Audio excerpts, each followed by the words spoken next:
बिस्मिल्लाहिर्रहमानिर्रहीम। अस्सलाम वालेकुम स्टूडेंट्स, आज हम 8th class math exercise 1.1 question number 2 start करते हैं। तो सबसे पहले हम क्वेश्चन नंबर 2 की स्टेटमेंट देखते हैं। Separate rational and irrational numbers. Rational means नातिक अदाद, इरेशनल मींस गैर नातिक अदाद। तो हमने क्या करना है, हमने इस क्वेश्चन में नातिक अदाद और गैर नातिक अदाद को अलहदा करना है। तो सबसे पहले जो है हम क्या करते हैं, रैशनल और इरेशनल नंबर की डेफिनेशंस देखते हैं। उसके बाद जो है हम इन क्वेश्चंस को सॉल्व करेंगे। रैशनल नंबर्स, जैसा कि हम पढ़ चुके हैं, रैशनल नंबर को क्यू से डिनोट करते हैं। Numbers which can be return in the form of P over Q, यानी कि वह नंबर जिनको पी ओवर क्यू की फॉर्म में लिखा जाए, और पी और क्यू जो है वो जेड से बिलोंग करते हैं। जेड मीन इंटीजर से बिलोंग करते हैं, और क्यू जो है वो कभी भी ज़ीरो के इक्वल नहीं होना चाहिए। तो इन नंबर्स को हम नातिक अदाद बोलते हैं, यानी कि जिनको हम कसर की शक्ल में लिख सकते हैं वो हमारे पास नातिक अदाद कहलाते हैं। और क्यू कभी भी ज़ीरो नहीं होगा। क्यों? क्योंकि अगर क्यू ज़ीरो होगा तो जो होल हमारे पास नंबर है वो इन्फिनिटी बन जाएगा, जो कि पॉसिबल नहीं है। तो इनकी एग्जांपल्स में हमारे पास है 7/9, -5/3। डिफरेंट इसकी एग्जांपल हैं जिसको आप कसर की सूरत में लिख सकते हैं। नेक्स्ट हमारे पास डेफिनेशन है इरेशनल नंबर की। अब irrational numbers which are not? Rational नंबर्स विच आर नॉट रैशनल, यानी कि जो रैशनल नहीं होते या जिनको हम पी ओवर क्यू की फॉर्म में नहीं लिख सकते, वो हमारे पास क्या कहलाते हैं? Irrational number. अब इनमें हमारे पास एग्जांपल है 2√।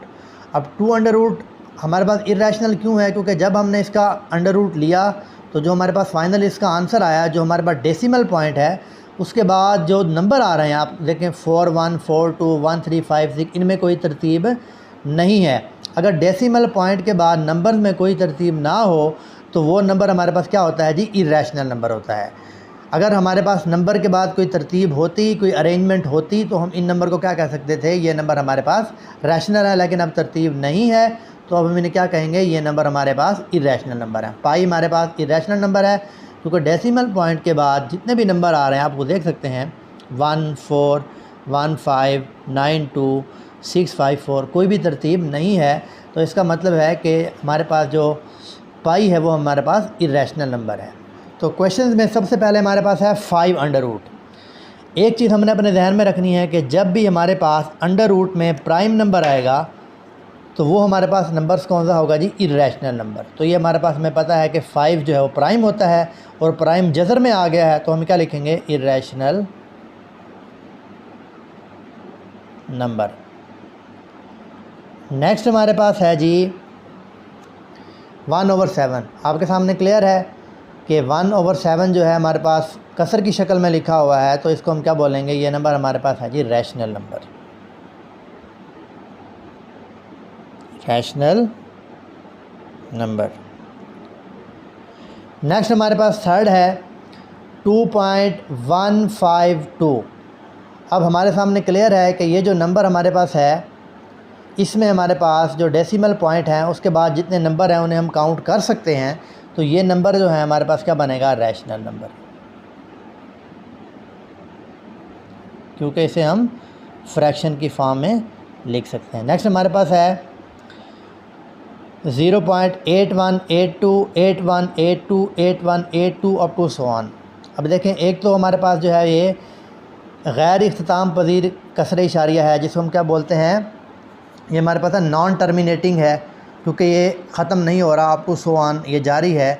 और दूसरी बात इसमें क्या है कि हमारे पास डेसिमल पॉइंट के बाद नंबर्स तरतीब से आ रहे हैं, 81, 82, फिर 81, 82, फिर 81, 82।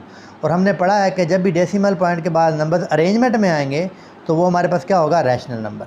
तो ये हमारे पास क्या है जी? Rational number.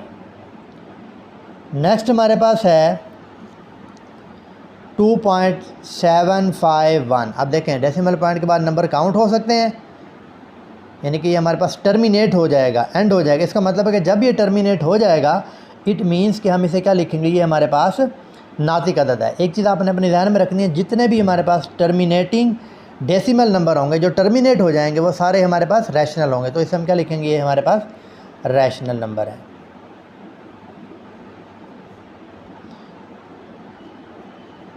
नेक्स्ट है 22/7। अगर आप देखें तो ये एक्चुअली पाई की कीमत है 22/7।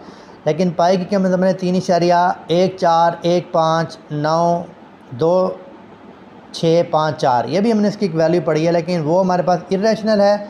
ये रैशनल क्यों है? क्योंकि हमने इसकी फॉर्म को क्या कर दिया है, एक कसर की फॉर्म में लिख दिया है, फ्रैक्शन की फॉर्म में लिख दिया है, तो ये हमारे पास क्या होगा जी, रैशनल नंबर।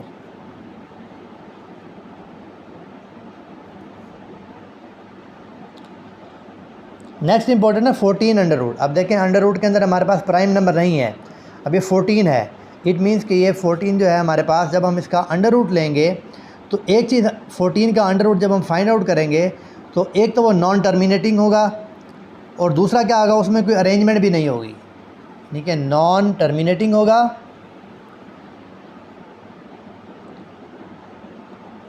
आप इसे चेक कर सकते हैं, नॉन टर्मिनेटिंग होगा। दूसरा होगा इसमें कोई तरतीब नहीं होगी, यानी कि इसे हम क्या लिख सकते हैं, ये हमारे पास नॉन रिकरिंग। तो इसका मतलब है जब नॉन टर्मिनेटिंग है, नॉन रिकरिंग है, तो ये हमारे पास फिर कौन सा होगा, इर्रेशनल। ये हमारे पास रैशनल नहीं होगा बल्कि इर्रेशनल नंबर होगा। ठीक है जी, क्योंकि नॉन टर्मिनेटिंग नॉन रिकरिंग सारे इरेशनल होते हैं, तो ये भी इरेशनल होगा। नेक्स्ट है 25 अंडर रूट। अब हमें पता है कि 25 जो है वो नंबर हमारे पास कंप्लीट स्क्वायर है 25 5 का। जब भी हमारे पास अंडर रूट के अंदर कंप्लीट स्क्वायर वाले आएँ तो हमारे पास क्या होगा, वो रैशनल नंबर।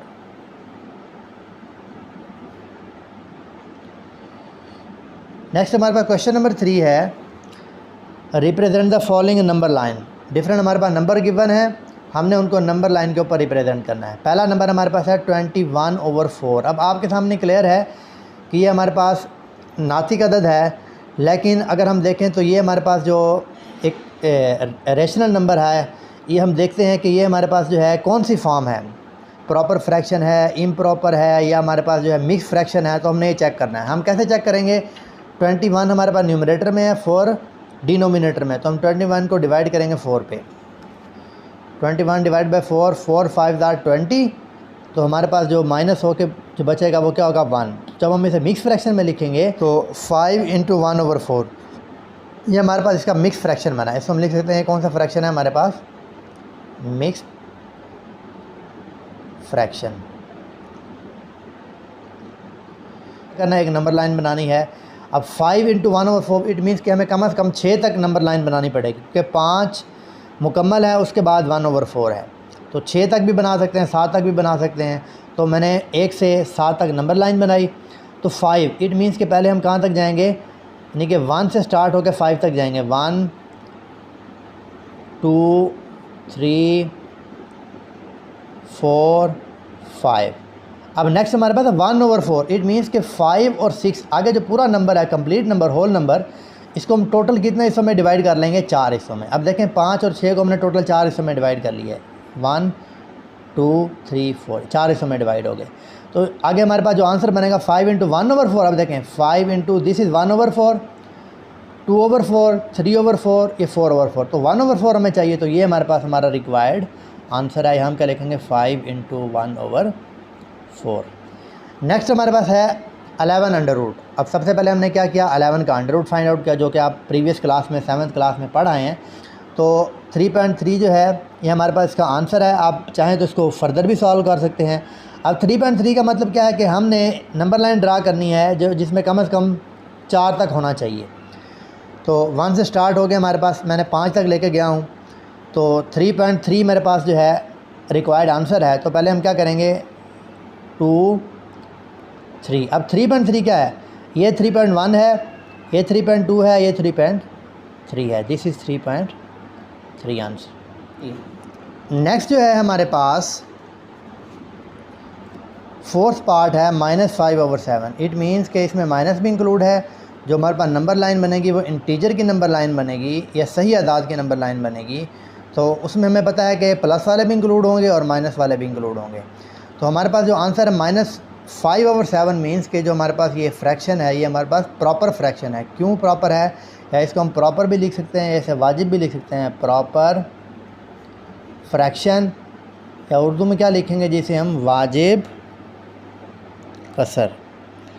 अब जब ही हमारे पास वाजिब कसर है इट मीन्स कि इसका आंसर 1 से छोटा आना है। तो इसका मतलब है कि 0 और -1 के दरमियान इसका कहीं आंसर जो है वो क्या करेगा, लाई करेगा। अब 5/7 मीन्स के टोटल जो हमारे पास है, हम क्या करेंगे 0 और -1 के दरमियान टोटल कितने हमारे पास कितने डिवीज़न होंगी, 7 डिवीजन्स। तो मैंने 7 डिवीज़न कर ली हैं। तो 5/7 मीन अब this is 1/7, this is 2/7, this is -3/7, this is -4/7, this is -5/7। तो ये हमारे पास जो है रिक्वायर्ड आंसर बनेगा -5/7, यानी कि ये नंबर जो है हमारे पास इस जगह पे लाई करेगा, एग्जिस्ट करेगा। क्वेश्चन नंबर 2 हमने जो है वो कंप्लीट सॉल्व कर लिया है। नेक्स्ट इंशाल्लाह जो है हम क्वेश्चन नंबर 3 स्टार्ट करेंगे।